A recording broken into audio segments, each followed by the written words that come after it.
내 안에 계신 하나님의 아들. 이러므로 나실 바 거룩한 이는 하나님의 아들이라 일컬어지리라. 누가복음 1장 35절. 만일 하나님의 아들이 나의 이 썩어질 몸 안에서 태어난다면 주님의 거룩하신 순전하심과 단순하심과 하나님과 하나됨이 내 안에 드러날 수 있는 기회가 되겠습니까? 역사적으로 하나님의 아들을 이 세상에 보내실 때 처녀 마리아에게 실제 가능한 일이었다면 모든 성도들에게도 가능한 일입니다. 하나님의 아들은 하나님의 직접적인 역사에 의해 내 안에 태어나십니다. 그러면 나는 하나님의 자녀로서 자녀의 권세를 행사하게 되고 아버지를 언제나 얼굴과 얼굴로 대할 수 있는 권한이 생깁니다. 그렇다면 나는 계속적으로 의아한 마음으로 나의 상식의 삶에 대해 이렇게 말해야 합니다. 왜 여기서 내가 좌절해야 하지? 내가 아버지의 일로 마음이 사로잡혀야 한다는 사실을 깨닫자. 상황과 상관없이 그 거룩하고 순결하신 영원한 아들께서는 아버지와 연결되어야 합니다. 나 자신도 주님과 하나 될 수 있을 만큼 단순합니까? 주님께서 내 안에서 주의 놀라우신 일들을 마음대로 하시도록 마음을 비웠습니까? 하나님께서 보실 수 있을 만큼 내 안에서 주님의 형상이 빚어지고 있습니까? 아니면 조심스럽게 주님을 한쪽으로 밀쳐내고 있습니까? 오, 최근에 그 모든 난리들, 모든 사람이 난리입니다. 그런데 무엇을 위해 난리입니까? 하나님의 아들을 십자가에 죽이기 위해 난리입니다. 지금 하나님의 아들이 계실 곳은 없습니다. 하나님 아버지와 조용하고 거룩한 교제를 나눌 공간과 시간이 없는 것입니다. 내 안에 계신 하나님의 아들께서 기도하십니까?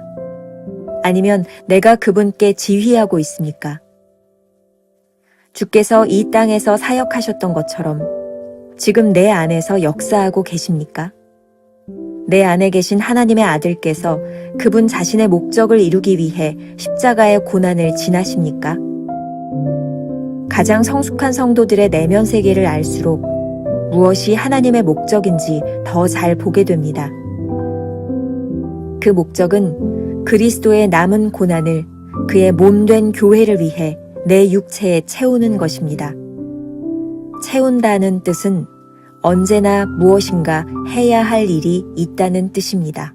오늘은 8월 8일 내 안에 계신 하나님의 아들이라는 제목으로 말씀을 나누어 보겠습니다. 오늘도 역시 두 가지 주제로 나누어 보겠습니다. 첫 번째, 어제의 첫 번째 주제와 똑같은 제목을 잡았습니다. 주님 내 안에, 그리고 주님 하나님 안에. 오늘 묵상에서도 챔버스는 아주 흥미로운 질문으로 묵상을 열어가고 있습니다. 만일 하나님의 아들이 나의 이 썩어질 몸 안에서 태어난다면 주님의 거룩하신 순전하심과 단순하심과 하나님과 하나됨이 내 안에 드러날 수 있는 기회가 되겠습니까? 오늘 본문 누가복음 1장 35절은 이 땅에 오신 예수 그리스도가 하나님의 아들이라고 말씀하고 있습니다. 하나님의 아들은 역사적으로 이 땅에 오실 때 마리아의 몸을 입고 오셨습니다. 그래서 챔버스는 이렇게 말하죠. 역사적으로 하나님의 아들을 이 세상에 보내실 때 처녀 마리아에게 실제 가능한 일이었다면 모든 성도들에게도 가능한 일입니다. 내 안에 하나님의 아들이 계시다는 것은 무슨 의미일까요? 내 안에 계신 아들로 인해 우리도 하나님의 자녀가 되는 것입니다. 하나님의 자녀가 된다는 것은 무슨 의미일까요? 우리가 하나님의 자녀로서 권세를 행할 뿐 아니라 아버지의 얼굴을 맞대어 볼 수 있게 되었다는 뜻입니다. 이제 나의 삶이 아니라 내 안에 계신 그리스도로 말미암아 하나님의 자녀로서의 삶을 사는 영광을 누리게 된 것입니다. 이제 우리의 삶은 이전의 상식에서 벗어납니다. 스스로 이렇게 물어야 합니다. 왜 내가 여기서 좌절해야 하지? 하나님 아버지의 일이 내 삶을 온전히 사로잡으면 우리는 더 이상 상황에 따라 흔들리지 않습니다. 거룩하고 순전하며 영원한 하나님의 자녀는 아버지와 연결되어 있습니다. 게리 가르시아의 찬양이 있습니다. 내 안에 사느니라는 제목인데 우리가 잘 아는 찬양이죠. 내 안에 사느니 예수 그리스도니 나의 죽음도 유익함이라. 내 안에 사느니 예수 그리스도니 나의 죽음도 유익함이라. 챔버스는 이렇게 말합니다. 하나님의 아들은 하나님의 직접적인 역사에 의해 내 안에 태어나십니다. 그러면 나는 하나님의 자녀로서 자녀의 권세를 행사하게 되고 아버지를 언제나 얼굴과 얼굴로 대할 수 있는 권한이 생깁니다. 하나님의 아들이 내 안에 계시면 우리도 하나님의 자녀가 됩니다. 자녀된 특권을 누리는 것은 당연한 일입니다. 두 번째 주제, 단순함이 필요하다. 챔버스는 우리 안에 그리스도가 계셔서 하나님의 자녀가 되는 권세에 대해 이야기하며 이렇게 묻습니다. 나 자신도 주님과 하나가 될 수 있을 만큼 단순합니까? 주님께서 내 안에서 주의 놀라우신 일들을 마음대로 하시도록 마음을 비웠습니까? 하나님께서 보실 수 있을 만큼 내 안에서 주님의 형상이 빚어지고 있습니까? 아니면 조심스럽게 주님을 한쪽으로 밀쳐내고 있습니까? 첫 번째 주제에서 챔버스는 우리 안에 계신 그리스도로 말미암아 하나님의 자녀가 되는 권세의 가능성에 대해 이야기했습니다. 이제는 가능성이 아니라 자녀로서의 삶을 살아가기 위해 무엇이 필요한지에 대한 질문 형식을 빌어 말하고 있습니다. 먼저 주님과 하나 되기 위한 단순함에 대한 질문입니다. 저는 이 단순함이 삶의 선택지를 두지 않는 것이라고 생각합니다. 내 안에 계신 주님과 하나 되기 위해 세상의 힘과 권력으로부터 벗어나 오직 하나만을 생각할 수 있느냐는 물음입니다.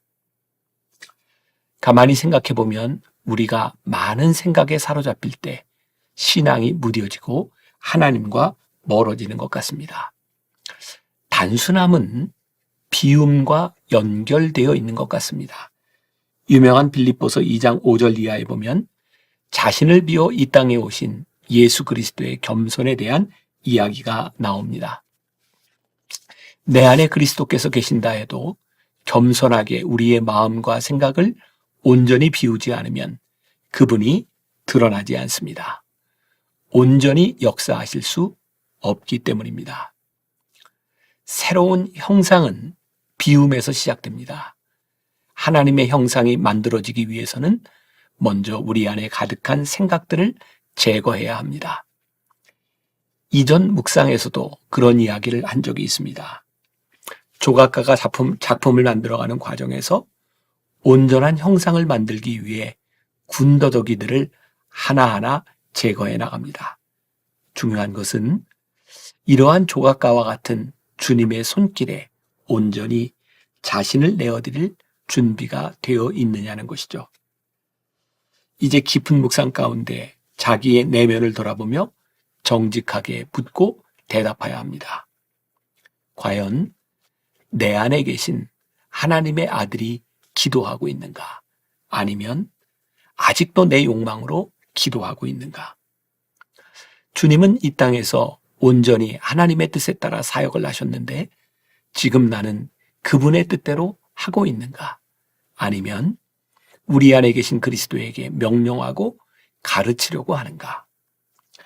최종적으로 내 안에 계신 하나님의 아들의 목적을 이루기 위해 십자가의 고난을 지나가고 있는지, 도리어 십자가를 피해가고 있는 것은 아닌지 생각해 보아야 합니다. 하나님의 아들이 우리 안에 계시다면 우리 성도들의 내면에서도 하나님의 뜻과 목적이 무엇인지 물어야 합니다. 챔버스는 이렇게 말합니다. 그 목적은 그리스도의 남은 고난을 그의 몸된 교회를 위해 내 육체에 채우는 것입니다.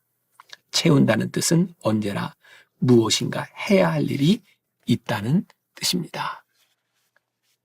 그리스도께서 우리 안에 계실 때 우리는 그리스도의 목적을 위해 남은 고난을 채우게 될 것입니다. 오늘 하루 이런 질문을 가지고 살아봅시다. 지금 하고 있는 일 가운데 주님이 하시는 일이야 라고 말할 수 있는 일에는 어떤 것이 있습니까? 기도하겠습니다. 오늘도 묵상을 통해 우리들이 다시 한번 우리 안에 질문을 던집니다. 내 안에 그리스도께서 살아계시는가? 내 안에 하나님의 뜻이 나의 뜻과 일치되어 있는가? 오늘도 우리가 드리는 하나님 앞에 드리는 기도 가운데 우리의 기도가 하나님의 뜻에 합당한 것인가? 오늘 하루를 지나가며 내 속에 있는 내 자아, 내 욕망을 똑바로 다시 보게 하시고 하나님의 뜻과 일치되기 위하여 나를 버리고 나를 순종하고 하나님 앞에 나를 맞출 수 있는 귀한 하루가 되게 하여 주옵소서. 주께서 우리에게 약속하신 것처럼 우리 안에서 살아계신 하나님과 함께 동행하는 삶, 포도나무와 가지처럼 함께하는 삶, 관계성이 끊어지지 않는 삶, 그래서 우리를 통하여 하나님이 드러나는 삶을 살게 하여 주옵소서. 예수님의 이름으로 기도했습니다. 아멘.